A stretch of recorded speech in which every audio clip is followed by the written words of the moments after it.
नमस्कार, आपण पाहताय कोकणचं नंबर 1 महा चॅनल कोकण सात लाईव्ह. बातमीपत्रात आपलं स्वागत. सुरुवात करूया हेडलाईन्सनं. सावंतवाडीत गॅस कंपनीकडून एका सत्ताधाऱ्याने घेतले 30 लाख. संजू परब यांचा गंभीर आरोप. जिल्ह्यात 26 सहकारी संस्थांमध्ये काजू खरेदी केंद्र सुरू होणार. जिल्हा बँक अध्यक्ष मनीष दळवी यांची माहिती. आणि हॉटेल व्यवसायाला गॅस सिलेंडरच्या टंचाईचा फटका. आता पाहूया सविस्तर बातम्या. सामाजिक कार्य करणाऱ्या वेताळ प्रतिष्ठान तुळस या संस्थेच्या वतीने आंतरराष्ट्रीय महिला दिनाचं औचित्य साधत नारी अभ्युदय महोत्सव मोठ्या उत्साहात संपन्न झाला. सावंतवाडी येथील जगन्नाथराव भोसले उद्यान येथे पार पडलेल्या या कार्यक्रमाला महिलांचा उत्स्फूर्त प्रतिसाद लाभला. सामाजिक कार्य करणाऱ्या वेताळ प्रतिष्ठान तुळस या संस्थेच्या वतीनं आंतरराष्ट्रीय महिला दिनाचं औचित्य साधत नारी अभ्युदय महोत्सव मोठ्या उत्साहात संपन्न झाला. सावंतवाडी येथील जगन्नाथराव भोसले उद्यान येथे पार पडलेल्या या कार्यक्रमाला महिलांचा उत्स्फूर्त प्रतिसाद लाभला. सामाजिक कार्यकर्त्या वेदिका परब यांच्या हस्ते यावेळी कर्तृत्ववान महिलांचा गौरव करण्यात आला. स्त्रीशक्तीचा सन्मान आणि महिलांच्या कर्तृत्वाला प्रोत्साहन देणे हा या महोत्सवाचा मुख्य उद्देश होता. या कार्यक्रमाला प्रमुख अतिथी म्हणून सामाजिक कार्यकर्त्या वेदिका परब उपस्थित होत्या. महिलांच्या सक्षमीकरणाबाबत मार्गदर्शन करताना महिलांनी प्रत्येक क्षेत्रात आत्मविश्वासाने पुढे येण्याचं आवाहन परब यांनी केलं. जमलेल्या माझ्या तमाम महिला भगिनींना आज जागतिक महिला दिनाच्या हार्दिक हार्दिक शुभेच्छा.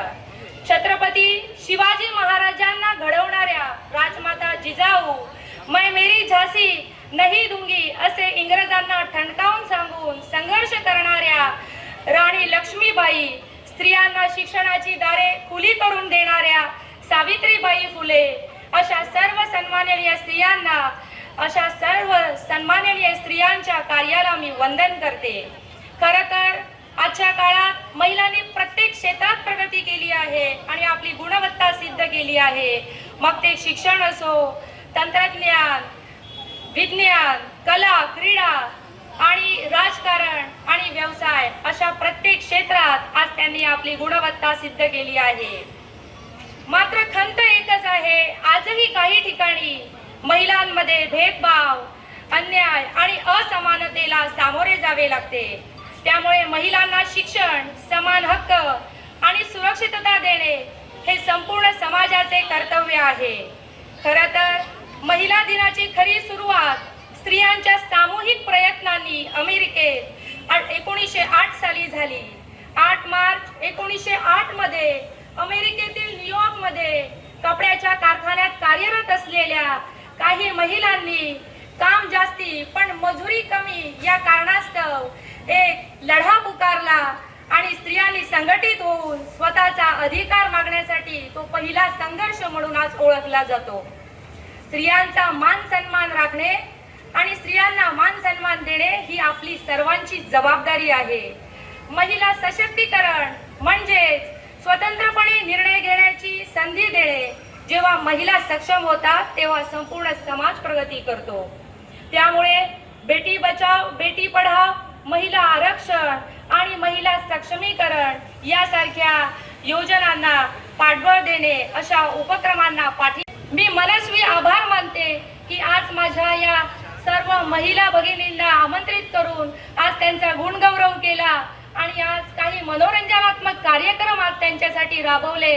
मी खरोखर आज वेताळ प्रतिष्ठानचं हे नवीन कार्य आज पाहिलं आणि मी माझ्या वेताळ प्रतिष्ठानला आणि इथे जमलेल्या प्रत्येक भगिनीला एकच सांगू इच्छिते की ही वेदिका परब तुमच्या घरातलीच एक मुलगी, एक कन्या आहे असे समजून वेताळ प्रतिष्ठान असो किंवा इथे जमलेली कुठलीही भगिनी असो, तुमच्या घरातली मी मुलगी समजून तुमच्या अडीअडचणी, तुमच्या जिथे कुठे कुटुंबाची तुम्हाला गरज भासेल तिथे वेदिका परब सदैव तुमच्या पाठीशी राहील हा एक मी तुम्हाला शब्द देते. आणि जाता जाता तुम्हाला एकच सांगू इच्छिते, आपण सर्वजण मिळून महिलांचा सन्मान करूया आणि एक समतावादी समाज घडूया. एवढे सांगू मी माझे 2 शब्द संपवते. जय हिंद, जय महाराष्ट्र. या महोत्सवात जिल्ह्यातील नव्याने निवडून आलेल्या महिला लोकप्रतिनिधींचा यथोचित सन्मान करण्यात आला. सामाजिक क्षेत्रात उल्लेखनीय कार्य करणाऱ्या 11 महिलांचा विशेष सन्मान करण्यात आला. कार्यक्रमात पारंपरिक हळदी कुंकू समारंभ तसंच महिलांसाठी आयोजित करण्यात आलेल्या सौभाग्य संध्या या मनोरंजनात्मक कार्यक्रमामुळे वातावरण अधिक रंगतदार झालं. या उपक्रमामुळे महिलांमध्ये उत्साहाचं वातावरण निर्माण झालं असून वेताळ प्रतिष्ठानच्या या उत्तम उपक्रमाचं कौतुक होत आहे. कुडाळ मालवणचे आमदार निलेश राणे यांचा वाढदिवस 17 मार्चला कुडाळ एसटी डेपोच्या मैदानावर भव्य स्वरूपात साजरा करण्यात येणार असल्याची माहिती शिवसेना जिल्हाप्रमुख दत्ता सामंत यांनी दिली आहे. कुडाळ मालवणचे लोकप्रिय आमदार सन्माननीय निलेश राणे यांचा जन्मदिवस आहे, वाढदिवस आहे आणि हा वाढदिवस कुडाळ मालवण मतदारसंघातील पदाधिकारी कार्यकर्ते यांनी एक भव्य दिव्य स्वरूपाचा वाढदिवस कुडाळ एसटी डेपो या मैदानावरती, एसटी डेपोच्या मैदानावरती करावायचं ठरवलेलं आहे आणि त्याची तयारी सुद्धा आमचे सर्व पदाधिकारी, शिवसेनेचे कार्यकर्ते मोठ्या उत्साहात या ठिकाणी करत आहेत. हा वाढदिवसाचा जो स्वरूप आहे तो जरा वेगळं स्वरूप या वाढदिवसाचं आहे की निलेशजी 2024 मध्ये निवडून आल्यानंतर महाराष्ट्राच्या विधिमंडळामध्ये कुडाळ मालवण मतदारसंघामध्ये, सिंधुदुर्ग जिल्ह्यामध्ये आणि महाराष्ट्र राज्यामध्ये शिंदे साहेबांच्या नेतृत्वाखाली जे काम करतायत ते काम आपल्या सर्व पत्रकारांना, जनतेला ज्ञात आहे. कार्यकर्त्यांना, पदाधिकाऱ्यांना, सिंधुदुर्ग जिल्ह्यातील मतदारांना अभिमान वाटेल अशा प्रकारचं काम निलेशजी विधिमंडळामध्ये करतायत. आमचे नेते, महाराष्ट्र राज्याचे माजी मुख्यमंत्री, विद्यमान खासदार, आम्हा सर्वांचे गुरुवारी आदरणीय नारायणराव राणे साहेब उपस्थित राहणार आहेत. शिवसेनेचे संपर्क मंत्री, माननीय महाराष्ट्र राज्याचे उद्योग मंत्री सन्माननीय उदयजी सामंत सुद्धा या ठिकाणी उपस्थित राहणार आहेत.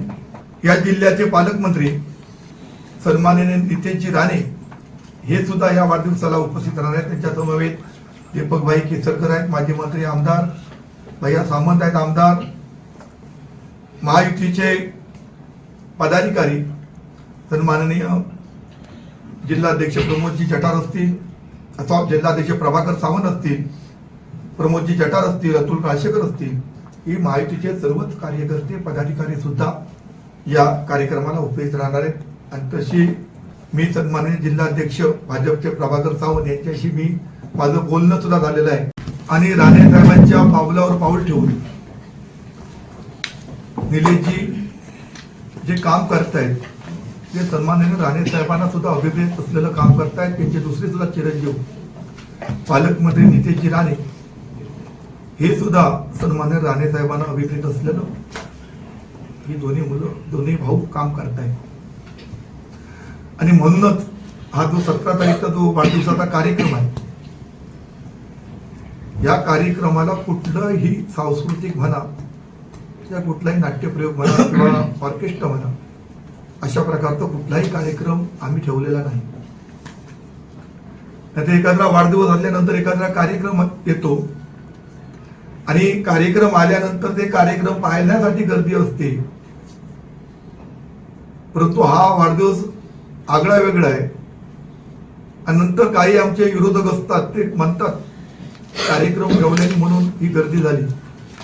तर कुठलाही कार्यक्रम न ठेवता सन्मान्य निलेशजी जे काम करतायत त्यांना भविष्यात काम करण्यासाठी ऊर्जा यावी यासाठीच कार्यकर्ते आणि मतदार त्यांना आशीर्वाद देण्यासाठी, भविष्यात काम करण्यासाठी, प्रोत्साहन देण्यासाठी मोठ्या संख्येने त्या ठिकाणी उपस्थित राहणार आहे. आणि मी निश्चित त्यांना निमंत्रण पण वाढदिवसाचं त्यांच्या सर्वच पदाधिकारी, कार्यकर्त्यांना मी माझ्या वतीने मी त्यांना आदर दिलेला आहे. आणि महायुतीचे सुद्धा पदाधिकारी निलेशजीच्या वाढदिवसाला उपस्थित राहणार आहेत. आणि हा एक आगळा वेगळा वाढदिवसाचा कार्यक्रम 17 तारीखला कुडाळमध्ये संपन्न होत असताना आपल्याला पण माहित आहे की आता सध्या अधिवेशन जे चालू आहे त्या अधिवेशनावरती प्रत्येक विषयावरती ते बजेट असो किंवा आंबा नुकसानी असो, वनसंज्ञाची जी जमीन आहे ती जमिनीचा प्रश्न असो किंवा इतर विकासात्मक प्रश्न असतील, त्या सगळ्या प्रश्नावरती अभ्यासपूर्वक सन्माननीय निलेशजी त्या ठिकाणी वाचा फोडतायत, त्याला चालना देण्याचं काम करतायत. आणि म्हणूनच जिल्ह्यामध्ये सन्माननीय निलेशजी असतील, नितेशजी असतील, या दोनही बंधूंबद्दल जिल्हावासियांच्या खूप मोठ्या अपेक्षा आहेत आणि त्या अपेक्षा पूर्ण करण्यासाठी ही दोन्ही मंडळी निलेशजी असतील, नितेशजी असतील, ही सक्षम आहे. आणि म्हणूनच हे सर्व कार्यकर्ते जे उद्याचा जो वाढदिवस आहे तो एक आगळा वेगळा वाढदिवस करण्याचं या सर्व कार्यकर्त्यांनी ठरवलेलं आहे. आणि मी या प्रेसच्या द्वारे आपल्या पत्रकारांना सुद्धा मी आजच वाढदिवसाचं निमंत्रण जिल्हा प्रमुख मी आपल्याला देतोय. आपण सुद्धा या वाढदिवसाला आपण येणारच आहात पत्रकार म्हणून, तरी पण आमचे मित्र, आमचे हितचिंतक म्हणून आपण या वाढदिवसाला आपणही उपस्थित राहावं एवढे आपण मी सांगतो. कुडाळ तालुक्यातील हॉटेल व्यवसायाला सध्या व्यावसायिक गॅस सिलेंडरच्या टंचाईचा मोठा फटका बसत आहे. अनेक लहान मोठी हॉटेल्स बंद पडण्याच्या मार्गावर आहेत. मात्र या परिस्थितीवरती मात करण्यासाठी कुडाळमधील हॉटेल व्यावसायिक जयेश धवन यांनी आता चुलीवरचा जेवणचा पर्याय निवडला आहे. कुडाळ तालुक्यातील हॉटेल व्यवसायाला सध्या व्यावसायिक गॅस सिलेंडरच्या टंचाईचा मोठा फटका बसत आहे. अनेक लहान मोठी हॉटेल्स बंद पडण्याच्या मार्गावर आहेत. मात्र या परिस्थितीवरती मात करण्यासाठी कुडाळमधील हॉटेल व्यावसायिक जयेश धवन यांनी आता चुलीवरच्या जेवणाचा पर्याय निवडला आहे. सांगाल म्हणजे गॅस पूर्णपणे बंद केल्यामुळे आता चूलशिवाय अजून दुसरा ऑप्शन नाही. गिरायकांची सेवा करणं हे आपला भाग आहे. जे आमचे रोजचे कस्टमर आहेत किंवा अजून अदर कस्टमर आहेत त्यांना आम्हाला द्यायला लागून हायवेमुळे आपल्याकडे कस्टमर असल्यामुळे आम्हाला पूर्णपणे द्यावंच लागतं. आता थोडासा वेळ लागतो चुलीवरती, पण अजून एक परंपरा आहे चुलीची, त्याच्यामुळे आम्ही तो ऑप्शन ठेवला. इलेक्ट्रिक वगैरे सगळं घ्यायला, पण ते कसं हे थोड्या दिवसात काहीतरी गव्हर्नमेंट आपल्याला काहीतरी तोडगा देईल हॉटेल व्यवसायांना, म्हणून आम्ही चुलीवर टेम्पररीसाठी चालू केलं आहे. लवकरात लवकर काहीतरी गव्हर्नमेंटने आमच्यासाठी काहीतरी बघावं. चुलीवर जेवण करण्यासाठी लाकडं लागतात. लाकडं उपलब्ध होत आहेत? लाकडं उपलब्ध नाही होत आहेत आणि लाकडांचे आता लोकांना कळाल्यामुळे लाकडाचे रेट पण आता लोकांनी वाढवले. पहिले जे रेट कमी होते ते आता रेट डबल टिबल सांगतात. पहिले 2-3 हजार रुपयांना मिळायची लाकडं टेम्पोला, आता ते 8,000 रुपये 9,000 रुपये अशी रेट सांगायला लागले. त्याच्यामुळे तो पण एक लॉस आमचा आहेच. आणि आमच्याकडे कामगार वर्ग आहे, 8-9 लोकांचा स्टाफ आहे, त्यांना तर आम्ही पूर्णपणे घरी बसू शकत नाही. त्यांचं पण पोटा ह्याच्यावर अवलंबून, आमचा पोट अवलंबून, त्यामुळे आम्हाला पूर्णपणे त्यांच्यासाठी काय असेल आपण चुलीवर पूर्ण आम्हाला जेवण देताना तुम्ही लाकडं महाग मिळत आहे. हो. तर जेवणाच्या दरांमध्ये कुठे फरक पडला आहे का? जेवणाच्या दरांमध्ये अजून तरी आम्ही फरक केला नाहीये, पण ह्या प्रॉब्लेम्समुळे आम्हाला करणं पर्याय नाहीये. आता आम्ही गिरायकांसाठी अजूनपर्यंत केला नाही, पण कसं होतं आमचा पण त्याच्यात भरपूर लॉस होत आहे. कारण जो रोजचा मेन्यू होता तो देता येत नाहीये, काहीतरी वेगळं थाळी वगैरे चालू करावी लागते. पण त्या रेटमध्ये सगळं आता वाढल्यामुळे आम्हाला तेवढ्या रेटमध्ये नाही परवडत. तरी पण आम्ही गव्हर्नमेंटकडून आशा करतो की लवकरात लवकर चालू करून आम्हाला रेट बदलावे लागतात का म्हणून असं काहीतरी करावं. मेनू कमी केलेत की तसंच ज्या पद्धतीने पहिल्यापासून सुरू आहे? नाही, थोडेसे मेन्यू आम्ही कमी केले आहेत. एकदम जे चायनीज वगैरे जे पूर्ण चुलीवरती काय होऊ शकत नाही, त्यामुळे आम्ही चायनीज वगैरे थोड्या पद्धतीने कमी केलाय. आमच्या इथे थाळी सिस्टम आहे, मच्छीमध्ये थाळी आहे, चिकन थाळी आहे, मटन थाळी, हा आम्ही चालूच ठेवलाय पूर्णपणे. आणि त्याचा रेट जो आहे तो जुना रेटच आम्ही ठेवलाय. त्याच्यातच आम्ही काहीतरी प्रयत्न करतोय की त्या रेटमध्ये आम्हाला कसं काहीतरी परवडेल. नाव कसं? जयेश दिलीप धवन, हॉटेल ओमकार. कोकण मराठी साहित्य परिषद कुमसाप शाखा सावंतवाडीच्या वतीने दिवंगत सदस्य स्वर्गीय प्राध्यापक मिलिंद भोसले आणि स्वर्गीय ॲडव्होकेट दीपक नेवगी यांना त्यांच्या स्मृतिदिनानिमित्त आदरांजली अर्पण करण्यात आली. या प्रसंगी त्यांच्या स्मृतिप्रित्यर्थ देण्यात येणाऱ्या विशेष पुरस्कारांची घोषणाही करण्यात आली. माजी राज्यमंत्री प्रवीण भोसले व कीर्तनकार शेखर पाडगावकर यांना हे पुरस्कार जाहीर करण्यात आले. कोकण मराठी साहित्य परिषद कुमसाप शाखा सावंतवाडीच्या वतीने शाखेचे दिवंगत सदस्य स्वर्गीय प्राध्यापक मिलिंद भोसले आणि स्वर्गीय ॲडव्होकेट दीपक नेवगी यांना त्यांच्या स्मृतिदिनानिमित्त आदरांजली अर्पण करण्यात आली. या प्रसंगी त्यांच्या स्मृतिप्रित्यर्थ देण्यात येणाऱ्या विशेष पुरस्कारांची घोषणाही करण्यात आली. माजी राज्यमंत्री प्रवीण भोसले व कीर्तनकार शेखर पाडगावकर यांना हे पुरस्कार जाहीर करण्यात आले. या वर्षीचा स्वर्गीय प्राध्यापक मिलिंद भोसले सामाजिक, शैक्षणिक, राजकीय, साहित्य, कला, सांस्कृतिक सेवा पुरस्कार राज्याचे माजी राज्यमंत्री प्रवीण भोसले यांना जाहीर झाला आहे. तसंच स्वर्गीय ॲडव्होकेट दीपक नेवगी सामाजिक, आध्यात्मिक, साहित्य विसावा पुरस्कार कीर्तनकार तथा सेवानिवृत्त जिल्हा कामगार अधिकारी शेखर पाडगावकर यांना प्रदान करण्यात येणार असल्याची घोषणा कुमसापचे शाखाध्यक्ष दीपक पटेकर यांनी केली. पुरस्काराचं वितरण शुक्रवार 20 मार्च 2026 रोजी सकाळी 10 वाजता मळगाव इंग्लिश स्कूल मळगावच्या चिंतन हेमंत शैलेजा परब सभागृहात होणार आहे. या सोहळ्यासाठी प्रमुख अतिथी म्हणून कणकवलीचे नगराध्यक्ष संदेश पारकर उपस्थित राहणार असून अध्यक्षस्थानी सेवानिवृत्त पोलीस उपविभागीय अधिकारी दयानंद गवस असणार आहे. पुरस्कार वितरण सोहळ्यात उपस्थित राहण्याचं आवाहन कुमसाप सावंतवाडी शाखेच्या वतीने करण्यात आलं आहे. आज स्मृतिदिनी स्वर्गीय प्राध्यापक भोसले व ॲडव्होकेट नेवगी यांना अभिवादन करण्यात आलं. यावेळी कुमसापचे अध्यक्ष दीपक पटेकर, सचिव राजू तावडे, उपाध्यक्ष अभिमन्यू लोंढे, सहसचिव विनायक गावस, सदस्य दीनानाथ नाईक यांच्यासह कार्यकारिणीचे सदस्य व साहित्यप्रेमी उपस्थित होते.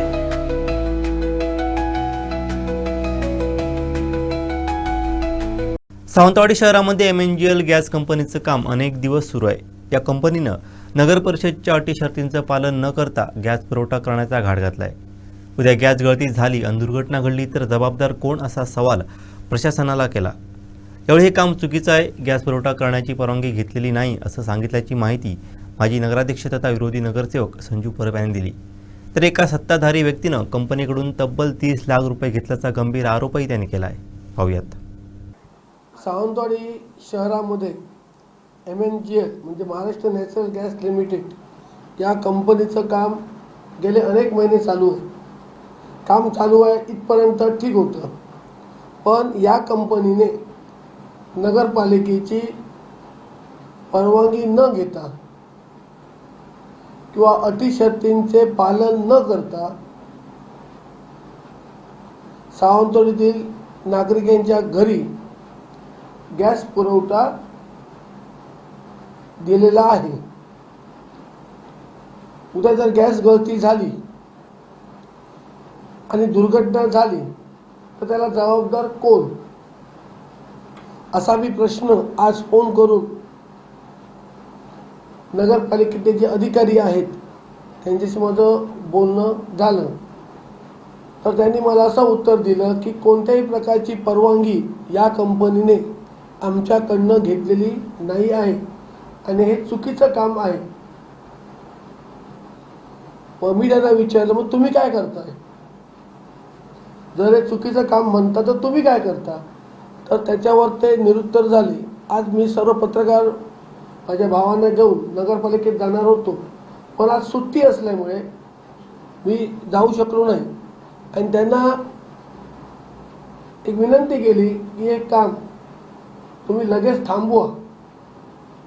तर मला त्यांनी असं उत्तर दिलं की त्यांनी कंपनीने 2 वर्षापूर्वी ॲफिडेविट लिहून दिलं, आमच्याकडनं काही चूक झाली, गॅस गळती झाली तर त्याला आम्ही जबाबदार राहू. तर त्यांच्यावर मी त्यांना असं सांगितलं, कोणतरी ॲफिडेविट लिहून दिलं याचा अर्थ तज्ज्ञांनी सांगितलं काय, तज्ज्ञांचं मार्गदर्शन तुम्ही घेतलं काय, हे काम झालेलं बरोबर आहे? तर ते नाही बोलले आणि ते निरुत्तर झाले परत. त्याच्यामुळे परत त्यांनी सांगितलं आमच्याकडनं चूक झाली, आम्ही काम आजच्या आज बंद करतो. त्यांनी बंद केलं नाही केलं मला माहिती नाही, पण मी नागरिकांना आवाहन करतो, ही जी Maharashtra natural gas limited company आहे त्यांनी कोणतीही कल्पना नगरपालिका प्रशासनाला दिलेली नाही आहे. त्याच्यामुळे तुम्ही डायरेक्ट गॅस कनेक्शन घेऊ नका, कधीही स्फोट होऊ शकतो. ह्याचे दर सुद्धा ठरलेले नाही आहेत, गॅसचे दर ठरलेले आहेत. कंपनी किती रुपयाने गॅस देणार नागरिकांसाठी किंवा कस्टमरसाठी तो पण रेट ठरलेला नाही. मला असं वाटतं गॅस कनेक्शन जोडायला 6,000 रुपये सांगितले जोडायला, तर कोणाकडे 500 घेतले रुपये आणि गॅस कनेक्शन जोडून दिलं. पण तदनंतर मला असं कळलं की 6,000 रुपये हे एवढा खर्च येत नाही किंवा तसा कोणताही विषय कंपनीने नगर परिषदेकडे केला नाही किंवा काहीच विषय झाला नाही आहे. तर मला असं कळलं की त्याच्यातले जवळजवळ 6,000 रुपये सांगितले आणि सावंतवाडी 6 ते 7,000 कनेक्शन, माझ्या अंदाजाने 7,000 कनेक्शन होतील शहरात. आणि त्याच्याला जे 1,000 रुपये आहेत हे सत्ताधारी पक्षातला एक व्यक्ती त्यांच्याकडे मागणी केलेली आहे म्हणजे 7,000 गुणले जर तुम्ही 1,000 धरले तर 70 लाख रुपये त्या सत्ताधारी व्यक्तीला मिळतील आणि त्याच्यातले 30 लाख रुपये त्यांनी ॲडव्हान्स घेतले आणि सांगितलं मी 5 वर्ष असल्यामुळे हे 30 लाख रुपये मला तुम्ही ॲडव्हान्स द्या, बाकीचे 40 लाख रुपये तुमचं काम संपेपर्यंत द्या, असे करून 30 लाख रुपये घेतलेले आहेत. आता तुम्ही मला विचारा सत्ताधाऱ्याचं नाव घ्या, सत्ताधाऱ्याचं नाव घ्या, तर तुम्हाला प्रश्न विचारणार नंतर. तर तुम्हाला मी त्याच्या आधी सांगतो, तुम्हाला नाव 4 प्रकरणं आहेत. 2 प्रकरणं मी बोललो नळपाणीचे, आणखी 2 प्रकरणं माझ्याकडे आहेत. हे 2 प्रकरणं आणखी 2 दिवसांनी घेणार आहे. माहितीच्या जागी माहिती टाकली, ही सगळी प्रकरणं एक करून नाव पण घेऊन टाकणार. ती बातमी तुमच्यासाठी वेगळी स्पेशल आहे. अशा प्रकारे 1,000 रुपये ठरवून 30 लाख रुपये घेतले. ही बातमी तुम्हाला संजू परब काहीतरी बोलतो, विरोधक म्हणतील माझे नाव जाहीर करावं, उगाच आरोप करू नये. मी आजपर्यंत 15-25 वर्ष राजकारण करतो. जे जे आहे ते समोर बोललेलो आहे आणि अनेक वेळा अनेक नावं पण घेतलेली आहेत. ते नाव घ्यायला मला काय भीती नाही आहे. कुठे मिटिंग होतात, मला तुम्ही पैसे घ्या 30 लाख रुपये, पण लोकांच्या जीविताशी खेळू नका. तुम्ही जी महाराष्ट्र नॅशनल गॅस लिमिटेडची यांच्यानी काम बरोबर केलेलं आहे का, जे लोकांना सुविधा पुरवत आहेत ते काम झालेलं आहे का योग्य. आता गॅस गळती होईल, लोकांचे जीव जातील.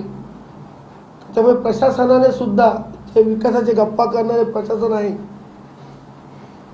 नगराध्यक्ष मी खुर्ची तापवण्याचं काम करू नये, जरा लक्ष द्यावा या गोष्टींकडे. नगराध्यक्षांना माहिती आहे काय, जे निरोडेकर आहेत बसले त्यांना या गोष्टी माहिती आहेत काय, गॅसचं का सुरू झाले हे माहिती आहे का नगराध्यक्षांना, का खुर्ची तापवण्याचं काम करतायत.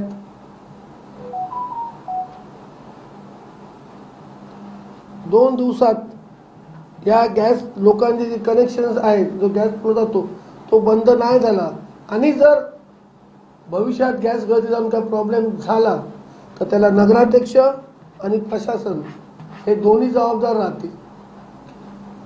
आणि त्याची जी खोदाई आहे ही किती केलेली आहे गॅस पाईपलाईनची, त्याची खोदाई किती आहे आणि किती पाहिजे.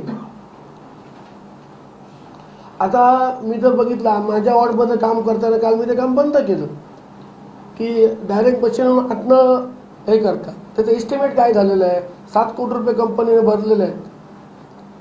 मग हे वर आता डांबरीकरण होणार नाही, ते पैसे कुठे वापरणार नगरपालिका. सगळा गोंधळ चाललेला आहे. पण जोपर्यंत संजू परब या नगरपालिकेत आहे त्यांना अशी बेकायदेशीर कामं करायला मी देणार नाही. वेळोवेळी जनतेसमोर येईन आणि यांची कुंडली बाहेर काढेन. शुद्धता आणि विश्वासाची प्रदीर्घ परंपरा लाभलेलं जगविख्यात पुनर्गाडगिरी ज्वेलर्स आता सावंतवाडीकरांच्या सेवेत दाखल झालं आहे. सावंतवाडी येथील पंचमी हाईट्समध्ये या भव्य दालनाचा उद्घाटन सोहळा माजी मंत्री आमदार दीपक केसरकर यांच्या हस्ते संपन्न झाला. पाहूयात.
उद्घाटन या निमित्ताने मी सर्वांना हार्दिक शुभेच्छा देतो. आपलं हे सावंतवाडीमध्ये पदार्पण होत असलं तरी सावंतवाडी ही जुनी बाजारपेठ आहे आणि सुवर्णकलेमध्ये सावंतवाडी अतिशय ख्यातनाम आहे. आपल्याकडे उभा बाजार हा जो भाग आहे त्याच्यामध्ये पूर्णपणे दागिन्यांचंच काम चालतं, दागिन्याचं मॅन्युफॅक्चरिंग चालतं आणि अनेक वर्षाची परंपरा असलेल्या सावंतवाडी नगरीमध्ये आपलं आगमन होतं. आपला इथला व्यवसाय उत्तरोत्तर वाढीत जावा अशी मी ईश्वरचरणी प्रार्थना करतो. ह्या ज्या ख्यातनाम पिढ्या ज्या महाराष्ट्रातल्या आहेत त्यांचं वैशिष्ट्य असं असतं की तुम्ही त्यांच्याकडून दागिना घेतल्यानंतर तुम्हाला कधीही जर दागिना विकायचा असेल तर तीच किंमत तुम्हाला प्राप्त होत असते. बरोबर आहे ना? आणि त्याच्यामुळे या पिढ्यांचं लोक विश्वास ठेवतात आणि महाराष्ट्रामध्ये त्यांचं नाव होत असतं. आत्ताच मला सांगण्यात आलं की जवळजवळ 100पर्यंत आपली संख्या लवकरच पोहोचणार आहे आणि महाराष्ट्राच्या बाहेर मध्य प्रदेश, दिल्ली, गोव्यामध्ये तर आपली ब्रँच आहेच आणि त्याच्यामुळे आपल्या हे जे महाराष्ट्राची शान असलेलं आपलं नाव आहे ते संपूर्ण भारतामध्ये असंच उत्तरोत्तर वाढत राहावं अशी मी ईश्वरचरणी प्रार्थना करतो. आपल्याला मनापासून शुभेच्छा देतो. खरं तर राजू मला आज येणं खरोखर अवघड होतं कारण माझ्या जाऊयात 40वा वाढदिवस होता, परंतु तुम्हाला शब्द दिला त्यावेळेला मला लक्षात नाही आलं की त्या दिवशीच नेमकी अडचण होती. तरी पण सकाळी त्यांना भेटलो आणि तुमच्या कार्यक्रमाला आलो. तुम्हाला सगळ्यांनी जुने संबंध आमचे राहिलेले आहेत त्याच्यामुळे त्यांनी बोलवल्यानंतर मी येणार नाही असं कधी होऊ शकत नाही. आम्ही पुन्हा एकदा PN गाडगीळ संस्थेला मनापासून शुभेच्छा देतो आणि माझे 2 शब्द संपवतो. जय हिंद, जय महाराष्ट्र. नमस्कार. वेळात वेळ काढून आल्याबद्दल आम्ही आपले कुणी आहोत थँक्यू व्हेरी मच. सहकार्यांचे पण मनपूर्वक धन्यवाद आणि PN गाडगीळ परिवारातर्फे आम्ही आपले खूप धन्यवाद. थँक्यू.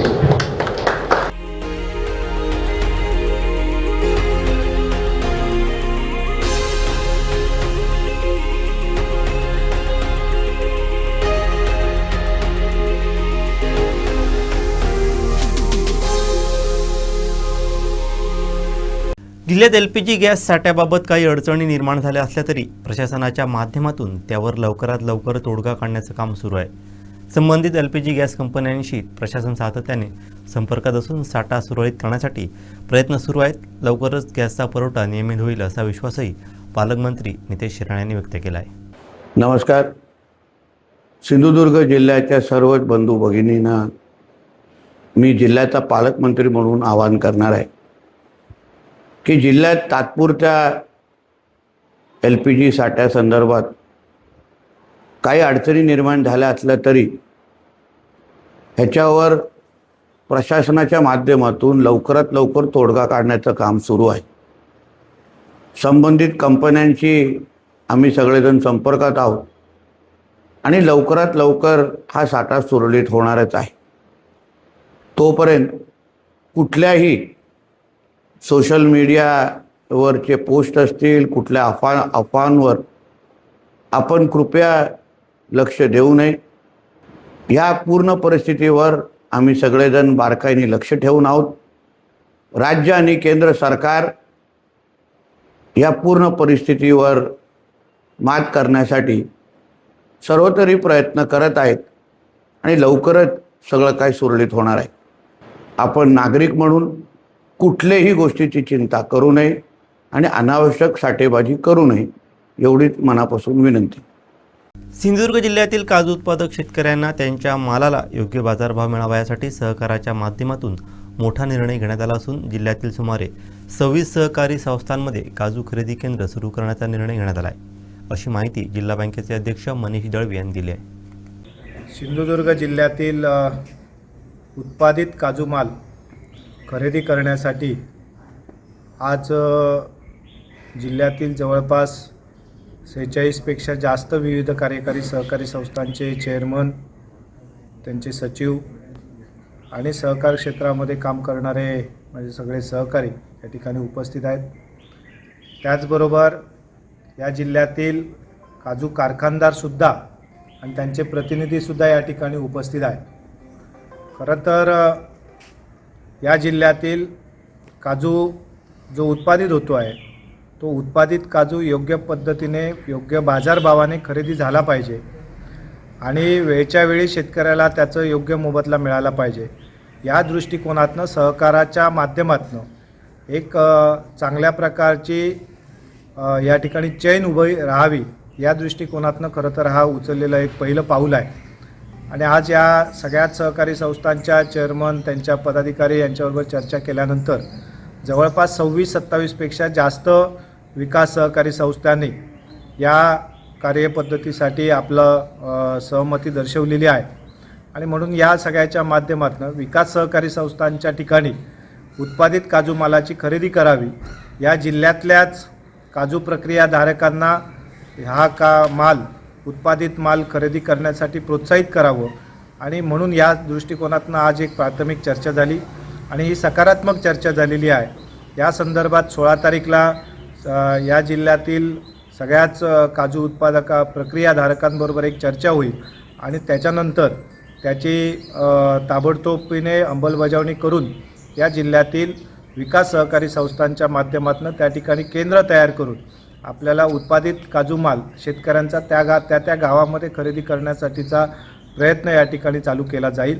यासाठी जिल्ह्यातील शेतकऱ्यांनी सहकार्य करावं की जेणेकरून या सगळ्याच्या माध्यमातून आपल्याला आपल्याच विकास संस्थेच्या माध्यमातून आपलं खरेदी केंद्र सुरू होईल आणि यासाठी आपल्या शेतकऱ्यांनी सुद्धा पाठबळ द्यावं अशा प्रकारची एक विनंती या सगळ्याच्या माध्यमातून करतो आहोत. आणि ही योजना किंवा हे खरेदीची प्रक्रिया ही नजीकच्या कालावधीत लवकरात लवकर आम्ही या ठिकाणी सुरू करण्यासाठी प्रयत्न करतो आहोत. धन्यवाद. शेवटी ठळक घडामोडी पुन्हा एकदा. सावंतवाडीत गॅस कंपनीकडून एका सत्ताधाऱ्याने घेतले 30 लाख. संजू परब यांचा गंभीर आरोप. जिल्ह्यात 26 सहकारी संस्थांमध्ये काजू खरेदी केंद्र सुरू होणार. जिल्हा बँक अध्यक्ष मनीष दळवी यांची माहिती. आणि हॉटेल व्यवसायाला गॅस सिलेंडरच्या टंचाईचा फटका. बातमीपत्रात वेळ झाली ते थांबण्याची. पाहत राहा बदलत्या कोकणचा बुलंद आवाज. कोकणचं नंबर 1 महा चॅनल कोकण साध लाईव्ह. धन्यवाद.